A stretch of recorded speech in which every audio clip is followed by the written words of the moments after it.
সাম্প্রতিক সময়ে ক্রিকেটে বাংলাদেশ ভারত ম্যাচ মানেই মাঠে চরম প্রতিদ্বন্দ্বিতা আর কলার উঁচু করে অ্যাড্রেনালিন রাশের আবহে জয় ছিনিয়ে নেয়ার লড়াই।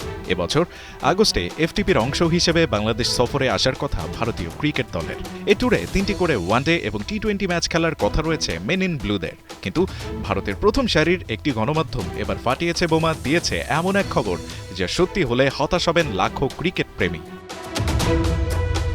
বিসিসিআই সূত্রে টাইমস অফ ইন্ডিয়া জানিয়েছে, ভূ রাজনৈতিক উত্তেজনার জেরে অনিশ্চয়তার মুখে পড়তে পারে ভারতীয় ক্রিকেট দলের বাংলাদেশ সফরসহ এ বছরের এশিয়া কাপ। প্রতিবেদনে বলা হয়েছে, কাশ্মীরের পেহেলগামে বন্দুকধারীদের হামলার জেরে ভারত ও পাকিস্তানের মধ্যে সম্পর্কের উত্তেজনা এখন তুঙ্গে। সীমান্তে পাল্টাপাল্টি গোলাগুলির ঘটনাও ঘটেছে একাধিকবার, যার ফলে যে কোনো মুহূর্তে পরিস্থিতি যুদ্ধাবস্থায় পৌঁছাতে পারে বলে আশঙ্কা করা হচ্ছে। যে কারণে এবছর পাকিস্তানের বিপক্ষে ভারতের খেলার সম্ভাবনা খুব কম।